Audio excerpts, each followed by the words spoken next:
पिछले भाग में हमने सुना था अयोध्या का वैभव, महाराज दशरथ की पीड़ा और पुत्रेष्ठ यज्ञ का दिव्य निर्णय।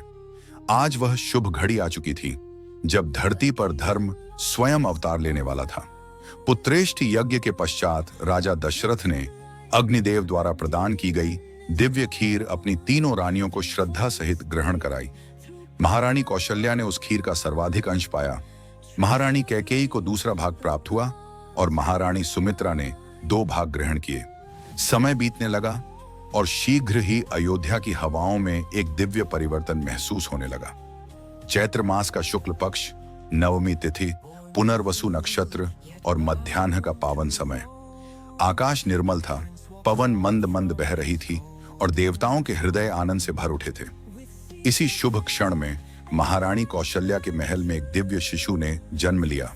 नीलवर्ण, कमल नयन, मृदु मुस्कान से युक्त वह शिशु साधारण नहीं था। वह थे मर्यादा पुरुषोत्तम भगवान श्री राम।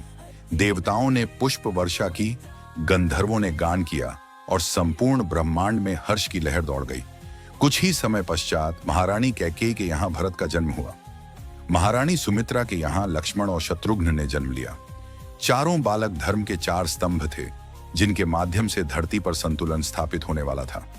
पूरी अयोध्या नगरी उत्सव में डूब गई। घरों घरों दीप जले, मार्गों में पुष्प बिछे और सरयू के तट हर्षोल्लास से गूंज उठे। राजा दशरथ के नेत्रों से आनंद के अश्रु बह निकले। जिस हृदय में कभी शून्य था, आज वही हृदय पूर्णता से भर गया था। चारों राजकुमारों का नामकरण और संस्कार महर्षि वशिष्ठ द्वारा किया गया।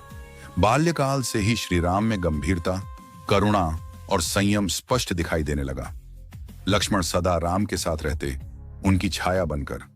भरत त्याग का प्रतीक थे और शत्रुघ्न सेवा और समर्पण का।